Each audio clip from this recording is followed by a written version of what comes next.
शरीर बनाया हनुमान जी 2 योजन, सुरसा फिर 4 योजन की भई तो हनुमान जी 8 योजन, सुरसा 16 योजन तो हनुमान जी, सुरसा 50 योजन तो हनुमान जी, बढ़ते बढ़ते सुरसा ने 100 योजन का मुख खोला, केवल शरीर नहीं। 7 योजन ते ही आनन कीन्हा, आनन मने मुख, ये जो मुंह खोली थी इसकी लंबाई थी 100 योजन यानी 1200 किलोमीटर। हनुमान जी सोचे यदि मैं 200 योजन का हो जाऊंगा तो लगभग 2500 किलोमीटर लंबा, तो आधा शरीर पहुंचेगा मेरा राम जी के पास और आधा नहीं पहुंचेगा सीता जी के पास। जहां तक मुझे याद है 400 से 500 किलोमीटर ऊंचाई पर ISS घूमता है, इंटरनेशनल स्पेस स्टेशन। इतनी ऊंचाई पर वो पृथ्वी का चक्कर लगाता है। हनुमान जी बोले 2500 किलोमीटर, सोचिए कितना लंबा। अब क्या गारंटी है कि मेरे 200 योजन होने के बाद ये 300 योजन का नहीं खोगी। तो यहां मालूम है हनुमान जी ने क्या किया, चकमा दिया। इसको चकमा कहते हैं। चिड़ई उड़ कभी खेले हैं? हाँ, हम लोग छोटे थे तो खेल खेलते थे, कौवा उड़, चिड़ई उड़, कबूतर उड़, अब बीच में तब तक गधा उड़, और जो गधा उड़ाया वो चोर। तो जो चोर पड़ता था तो उसको प्रसादी बांटी जाती थी ऐसे हाथ करके। का विकास, जितने लोग बारी बारी उसको प्रसाद बांटते थे तो उसमें खेलने का बड़ा तरीका है। मारने के समय ऐसे हाथ करिए, दिखाया जाए ये हाथ, मारा जाए ये हाथ। इसको कहते चकमा देना। अभी एक कंपनी है फूड डिलीवरी की, स्विगी, आप सभी लोग जानते होंगे। एक दिन मैं घर में टीवी देख रहा था, उसका एक ऐड आया, मुझे बहुत अच्छा लगा। वो क्या दिखाया कि एक बुजुर्ग आदमी है, उनको डायबिटीज की बीमारी है, तो घर में वो क्रिकेट का मैच देख रहे हैं। तब तक मोबाइल से एक गुलाब जामुन ऑर्डर किए, मोबाइल से गुलाब जामुन ऑर्डर किए और देख रहे थे कि कहां पहुंचा। तब तक पत्नी भी आके बैठ गई सोफा पर। तब तक वो गुलाब जामुन लेके घर के बाहर आया, डोरबेल बजाया। पत्नी जैसे उठी, बोली नहीं नहीं तुम क्यों कष्ट करती हो, मैं अभी जिंदा हूं, तुम कष्ट ना करो। उठ कर गया, दरवाजा खोला, वहां गुलाब जामुन लिया, खोला, वहीं खा लिया। खा के मुंह पोंछ के अब फेंक के जैसे आके बैठा, तब तक टीवी में क्रिकेट मैच चल रहा था, उसमें कमेंट्री हुई। और ये देखिए नाक के नीचे से 1 रन चुरा लिया बैट्समैन ने।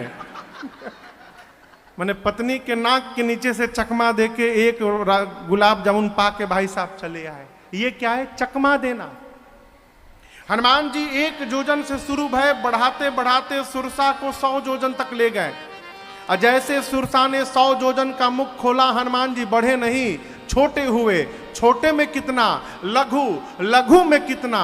अति लघु रूप पवन सुत लीन्हा।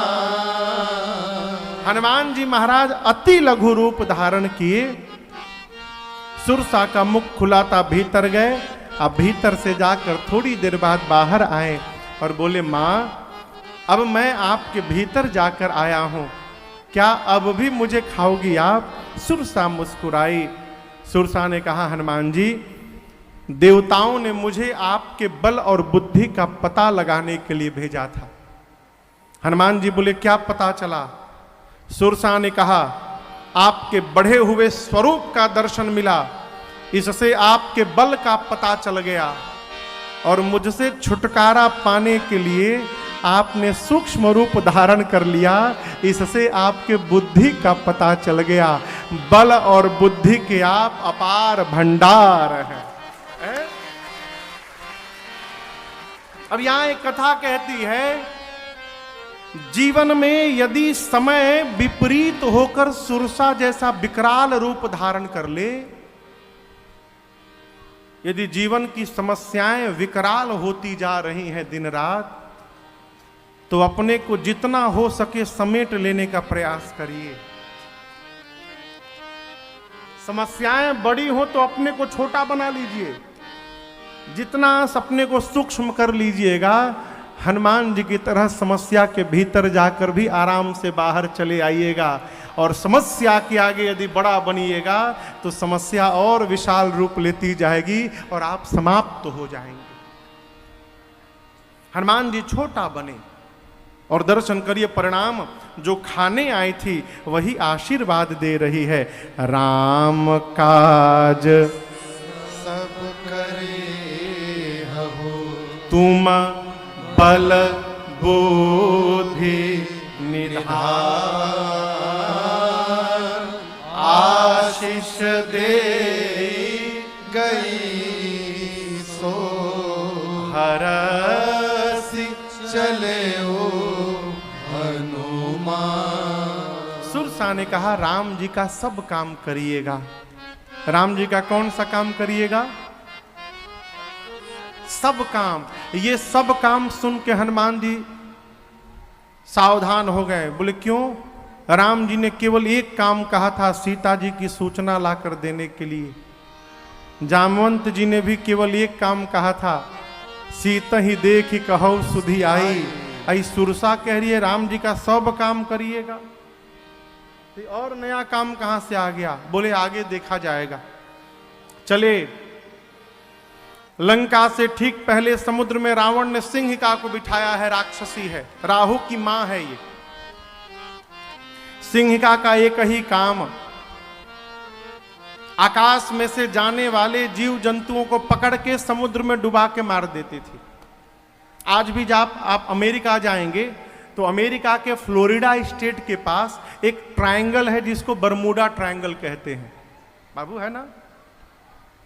बरमूडा से लेके और ऑरलैंडो फ्लोरिडा के जो क्षेत्र है वो एक भाग है निश्चित समुद्र का जिसको बरमूडा ट्रायंगल कहते हैं।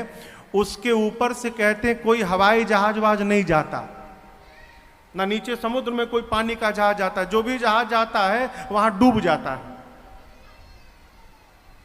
क्यों? हो सकता है वहां भी कोनो सिंहिका बैठी हो, या रावण ने लंका के पहले सिंहिका को बैठाया है। जीव जंतु जो आकाश में से उड़े, रावण ने कहा था परछाई पकड़ के खींच के पानी में डुबा के मार देना, और उस सिंहिका ने वही सोई छल हनुमान कहा।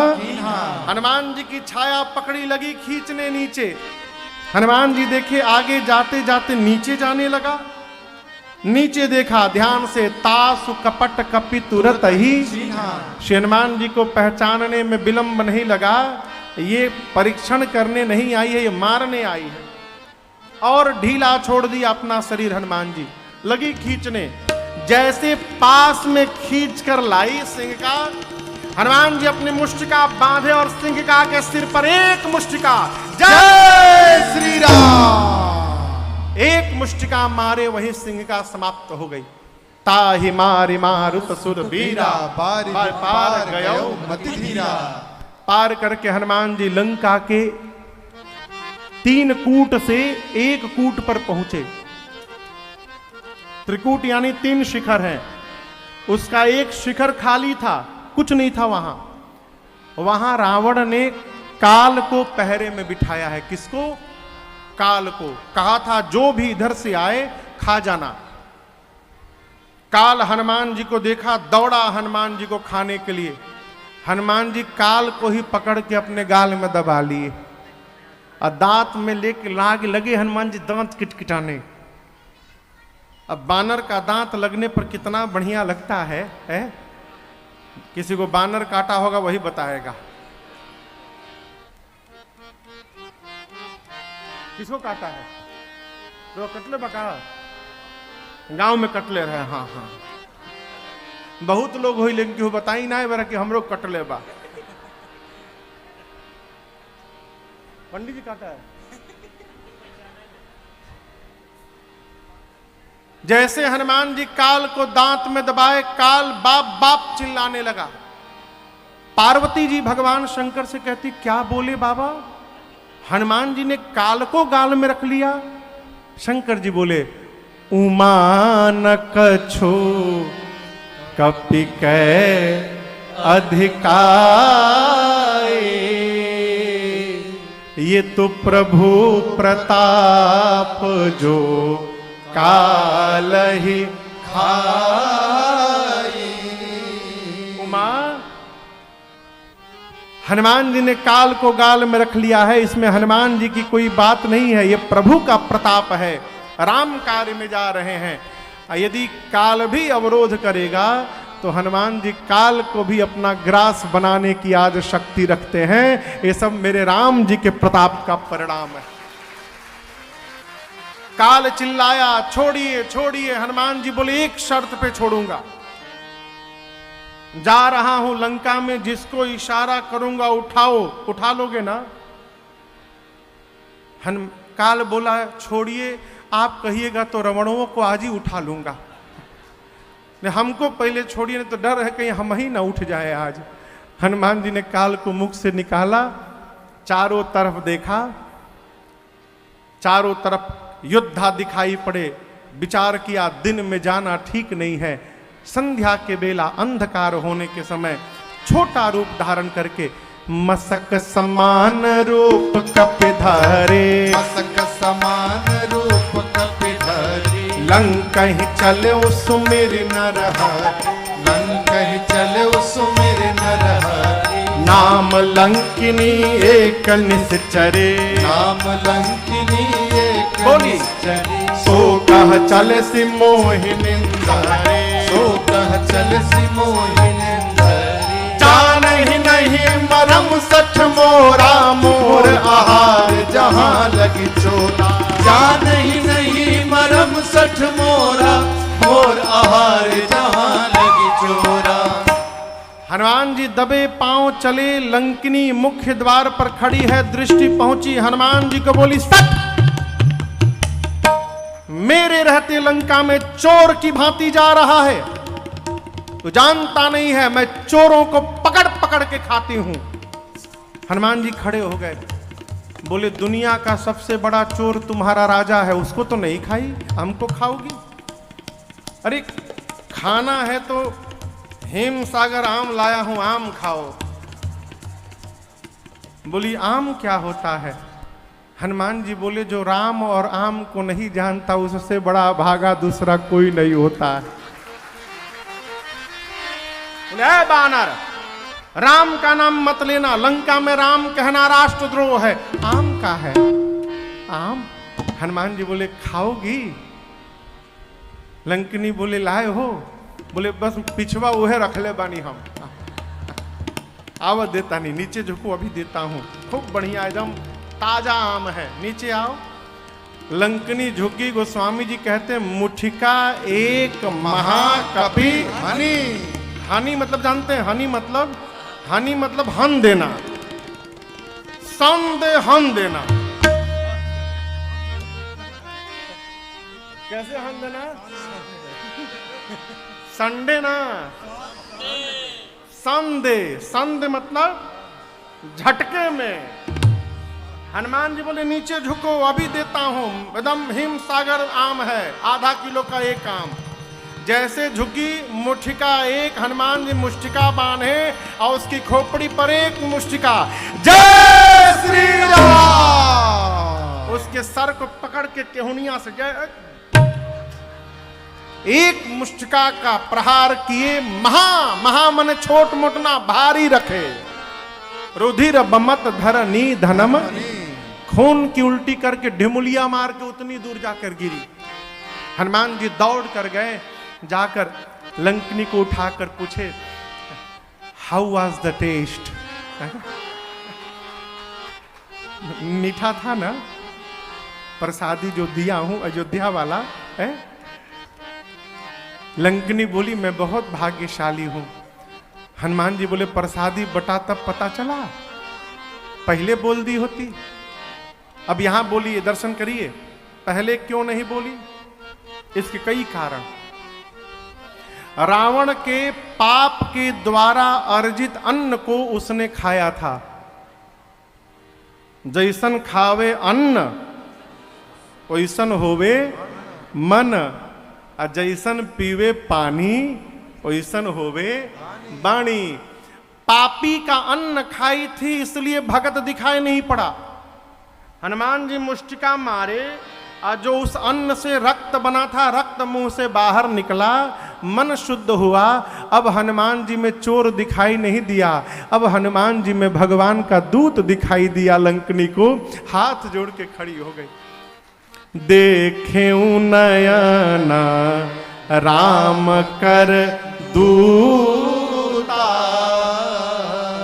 लंकनी बोली, ब्रह्मा जी ने जब रावण को वरदान दिया था तो मुझसे कहा था कि जिस दिन कपि के मारने से लंकनी तू व्याकुल हो जाएगी, समझ लेना निशाचरों का अंत निकट आ गया है।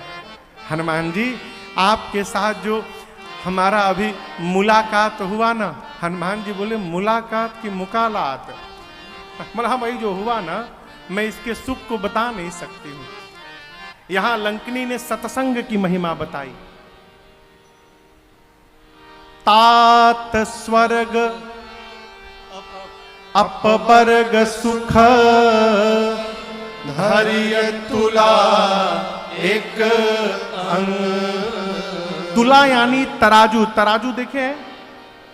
तराजू के एक पलड़े पर स्वर्ग और मोक्ष का सुख रखिए और दूसरे पलड़े पर तूलन ताहे सकल मिले जो सुख लव सत्संग। एक पलड़े पर स्वर्ग और मोक्ष का सुख रखिए, दूसरे पलड़े पर लव मात्र समय के सत्संग का सुख रखिए।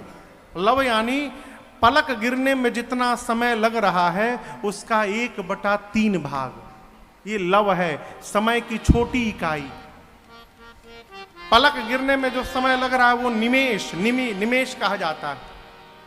हम लोग पढ़े सेकंड सबसे छोटी इकाई, लेकिन सेकंड से भी छोटी निमेष। पलक गिरने में जो समय लग रहा है वो निमेष है। एक निमेष का 1/3 भाग लव कहलाता है। कहती लव मात्र सत्संग का जो सुख है दूसरे पलड़े पर रखिए। स्वर्ग और मोक्ष का सुख मिलकर भी उस लव मात्र सत्संग के सुख की बराबरी करने वाले नहीं है। ये सत्संग की महिमा है।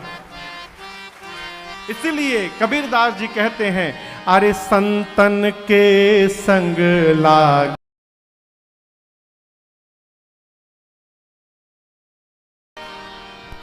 हनुमान जी महाराज लंका में प्रवेश किए, पूरी रात घूमे। जहां भी जाते थे रावण के योद्धा दिखाई पड़ते थे। ढूंढते ढूंढते हनुमान जी रावण के महल में गए। जाकर देखा रावण मदिरा पी के सोया है। सीता मैया नहीं मिली। पूरी रात्रि बीत गई।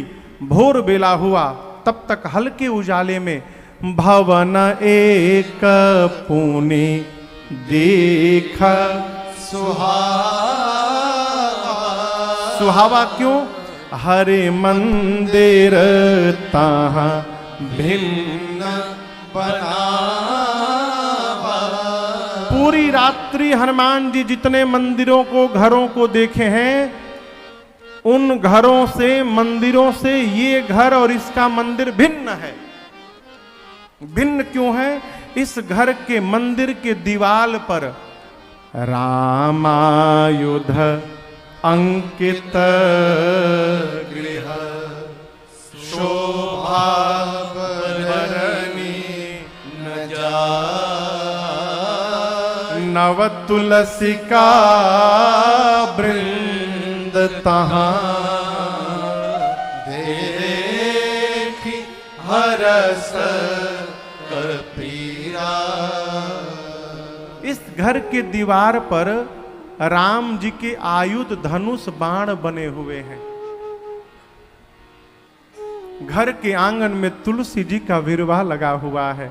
और याद रखिएगा, इन धनुष बाण के चिन्ह को और तुलसी जी का विरवा देखकर श्री हनुमान जी को ये समझते विलंब नहीं लगा कि अवश्य भगवान के किसी भगत जी का घर है। हनुमान जी खड़े हो गए। ये प्रसंग कहता है यदि हमारे घर में भी तुलसी जी होंगी, भगवान के मंगल चिन्ह होंगे, हनुमान जी का ध्वजा होगा, तो जैसे विभीषण जी के घर के सामने लंका में रहने के बाद भी हनुमान जी महाराज जाकर खड़े हो गए, उसी प्रकार हमारे घर के दरवाजे पर भी कभी कोई ना कोई भगवान का भक्त संत आके खड़ा हो जाएगा। असंभव कि नहीं होगा, होगा ही होगा। हम लोग पिछले साल मॉरिशस कथा गाने गए। आपको एक घटना बताऊं, वहां की जितने हिंदुओं के घर दिखाई पड़े मॉरिशस में, सभी हिंदुओं के घर के दरवाजे पर हनुमान जी का झंडा और श्री हनुमान जी का चबूतरा दिखाई पड़ा। बिना हनुमान जी के झंडे और चबूतरे के एक भी हिंदू का घर नहीं है वहां पर। वो बड़ा आदमी हो चाहे छोटा आदमी, तो सबके घर में हनुमान जी का झंडा है। ये चिन्ह है कि हम भक्त हैं। कैक्टस लगाने से हनुमान जी नहीं आएंगे, तुलसी जी का बिरवा लगाने से हनुमान जी आएंगे।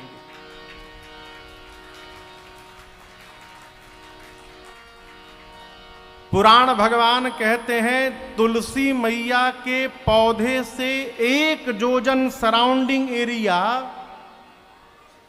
तुलसी मैया का जो पौधा है उस पौधे के 1 जोजन सराउंडिंग जो स्थान है, उस स्थान की महिमा बैकुंठ के बराबर रहती है। ये तुलसी जी की महिमा है। तुलसी बिरवा लगाने से वातावरण, हवाएं शुद्ध रहती हैं। ये तुलसी जी की महिमा है। तुलसी जी औषधीय गुणों से भरी पड़ी हैं। अजहु तुलसी का हरि ही प्रिय, तुलसी महारानी भगवान को प्रिय है। नमो नमो तुलसी महारानी, नमो नमो हरि की पटरानी। ये तुलसी जी हैं।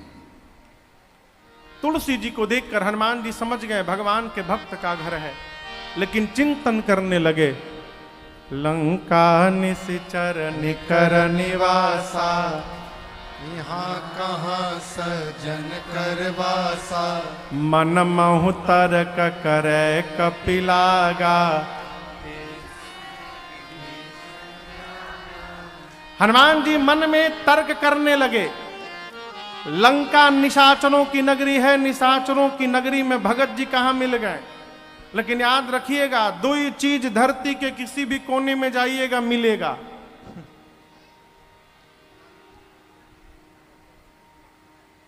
दो ही चीज जानते हैं का? पहले का चीज है आलू। आलू मने पोटैटो। आलू से बढ़िया कोई सब्जी नहीं है साहब।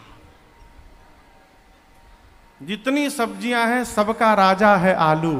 क्यों? जहां कुछ नहीं चलता है वहां भी आलू चलता है। ये आलू की महिमा है? पनीर बनाओ, पनीर कम पड़े आलू डाल दो। मटर बनाओ, मटर कम पड़े आलू मिला दो। फूल गोभी कम है, थोड़ा आलू चाट डाल दो। व्रत में का भून दो, आलू भून दो। नमकीन खाने का मन है, आलू का चिप्स छान लो। और आलू जहां जाइएगा वहीं पाइएगा। अभी हम मॉरिशस में पिछले साल हम लोग एक घर में गए भोजन करने, तो उसने कहा महाराज सूसू खाएंगे। क्या चुप क्या बोलते हो? हाँ चाचा जी,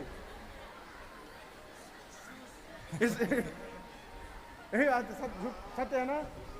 ऐसी पूछा, बोले महाराज जी सुसु खाएंगे। चुप, क्या बोलते हो? नहीं महाराज जी बहुत टेस्टी होता है, तुम ही खाओ सुसु। वहां एक सब्जी का नाम सुसु है। हाँ। देखने में लौकी जैसा। हम बोले भैया दूरे रखो, हमको ना खिलाओ सुसु ये। अब वो सूसू यहां नहीं मिलेगा, लेकिन वहां मिल रहा है। लेकिन धरती के किसी भी कोने में जाइएगा आलू जरूर मिलेगा। उसी प्रकार धरती के किसी भी कोने में जाइएगा भगवान का भक्त अवश्य प्राप्त हो जाएगा आपको, जहां भी जाइए। भगत मिलेगा मिलेगा, लेकिन एक शर्त है। शर्त क्या है? भगत को पाने के लिए पहले हमको स्वयं को भक्त होना पड़ेगा। भगत को ही भगत प्राप्त होते हैं, सबको भगत नहीं मिलने वाले। अब तो खैर मर्जाद का सिस्टम समाप्त हो गया। पहले शादी ब्याह में मर्जाद होता था बाबू, तो मर्जाद में इतना बढ़िया एक दृश्य दिखाई पड़ता था कि जैसे द्वार पूजन होके बारात टेंट में पहुंची, 1 घंटे के भीतर फेंटने वाले एक गोल बना के बैठ गए, एक खटिया पर बैठ गए, इतनी रगड़ा रगड़ा, रगड़ने वाले अलग खटिया पर बैठ गए, उसी में माला जपने वाले अलग गोल बना के बैठ गए। जो जिस भाव का होता है उस भाव को, भक्ति को ढूंढना नहीं पड़ता, ये भीतर के संस्कार अपने आप खींच के मिला देते हैं। भक्त होंगे तो जहां जाइएगा भक्त मिलेंगे, ठग होइएगा तो जहां जाइएगा ठगे मिलेंगे। एक आप में से कोई बनारस का नहीं है ना? बहुत से लोग हैं हो, चलिए नहीं बोलूंगा फिर। तिवारी जी ठीक है ना, बोले आप बुरा मान गए तो। बनारस के ठग बहुत मशहूर हैं। एक आदमी सुना कि बनारस में बहुत ठग रहते हैं, तो अद्धी का एकदम झलकने वाला कुर्ता पहना और ऊपर के पॉकेट में 500 रुपए का नकली नोट रख लिया। सोचा मैं भी देखूं बनारस में कितने ठग हैं, कौन कौन मारता है मेरा पॉकेट। ये के लड़का हो बहुत रोता।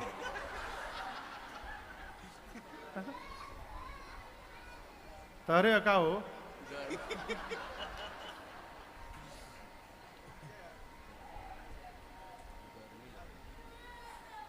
उन्हीं राख बाबू, उन्हीं राख, बहुत गर्मी बा।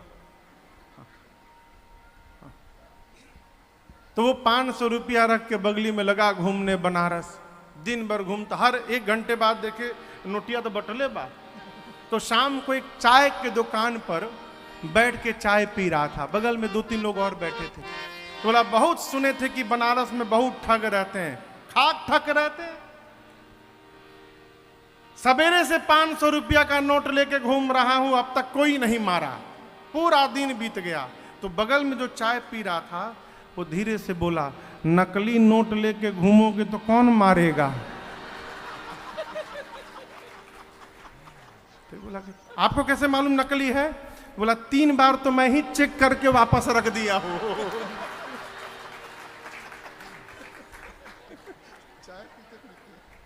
चाय पीते में 3 बार वो निकाल के देख लिया तो नकली रख दिए। फिर जैसे रहेंगे वैसे लोग हमको मिल जाएंगे।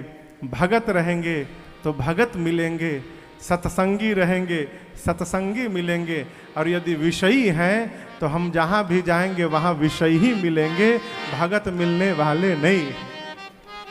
हनुमान जी तर्क करने लगे, मन महु तर्क करे कपिल आगा। निशाचरों की नगरी में भगत जी कहां से आ गए? ते ही समय विभीषण। हनुमान जी बाहर तर्क कर रहे हैं, घर के भीतर विभीषण जी जगे, और जगने के बाद क्या बोले?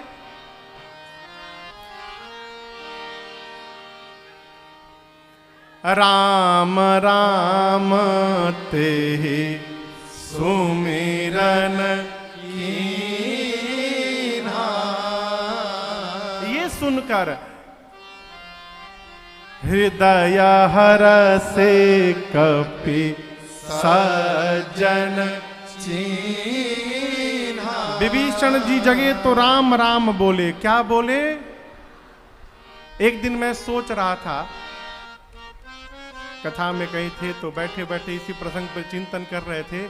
ये बताइए, विभीषण जी कोई कुटिया में तो है नहीं, विभीषण जी अपने महल में होंगे। अपना महल था उनका, विशाल महल में भीतर उनका शयन कक्ष होगा, बेडरूम। बेडरूम के कहीं भाग में उनका बिस्तर होगा जिस पर वो सोए होंगे, और हनुमान जी महल के बाहर बगीचा, बगीचा के बाहर बाउंड्री वॉल, और उसके बाहर सड़क पर हनुमान जी खड़े हैं। होगा ना, कितनी दूरी हो गई। विभीषण जी महाराज बेडरूम में जगे होंगे और जगने के बाद राम राम ऐसे बोले होंगे तो हनुमान जी को सुनाई पड़ गया। कहिए सुनाई पड़ गया होगा। ऐसा प्रतीत होता है कि और दिन भले विभीषण जी धीरे धीरे बोलते होंगे, लेकिन उस दिन राम जी ने ऐसी चूड़ी टाइट की होगी कि उस दिन धीरे नहीं जोर से बोले होंगे। जगने के बाद राम राम। क्यों? क्योंकि विभीषण जी जगे नहीं हैं, जगाए गए हैं। 5 मिनट पहले जग जाते, 5 मिनट बाद जग जाते। जिस समय हनुमान जी भवन के सामने पहुंचे उसी समय क्यों जगे? जगे नहीं, जगाए गए हैं। किसने जगाया? रघुनाथ जी ने जगाया। ये प्रसंग कहता है यदि आपके जीवन का मार्ग धर्म का है। कहां गए आयोजक इस कथा के? कहां है भैया लोग? कहां है? अच्छा, वो काम में लगे हैं। आप तू सुन लो, तू बता दिया। देवी जी हैं, दर्शन करिए। यदि आपका मार्ग धर्म का है, सूचना दे दीजिए समाज को कि हम ये कार्य करने जा रहे हैं। कोई आवे तो भी ठीक नहीं है न आवे तो भी ठीक है। यदि आपका मार्ग धर्म का मार्ग है तो आपको आपकी चिंता नहीं करनी है। भगवान ही आपके साथ चलेंगे और आपकी पूरी व्यवस्था कराएंगे। आगे बढ़िए, आगे बढ़िए। मार्ग सत्य का है तो प्रतीक्षा मत करिए। यदि केहू डाक सुने तोर ना आसे तबे एकला चलो रे, अकेले आगे बढ़िए। मार्ग धर्म का। अच्छा बताओ, हनुमान जी विभीषण जी का एड्रेस लेके गए थे। आजकल किसी आदमी को कलकत्ता से पटना भेज दीजिए तो कहेगा उनका फोन नंबर दीजिए, उनका एड्रेस दीजिए, जीपीएस लोकेशन दीजिए, अल्टरनेट मोबाइल नंबर दीजिए। इतना मांग देगा कि आप कहेंगे भैया रहे तो हम वहीं चल जाते नहीं पटना। हनुमान जी के पास कोई सूचना नहीं, किससे मिलना है, कहां जाना है, कैसे जाना है, चल पड़े। भगवान उनके साथ लगे हुए हैं, उनका आशीर्वाद साथ में लगा हुआ है। भगवान ने विभीषण जी को प्रेरित किया, जगे, राम राम बोले, हनुमान जी प्रसन्न भय। ये राम राम कहते हैं यानी हमारे भगवान के भक्त हैं। ये राम बोले, मुझे अच्छा लगा, मैं राम बोलूंगा तो इनको अच्छा लगेगा। ब्राह्मण का रूप धारण करके हनुमान जी राम सिया राम सिया राम जय जय राम, राम सिया राम सिया राम जय जय राम, राम सिया राम सिया राम जय जय राम, राम सिया राम सिया राम जय जय राम। विप्र रूप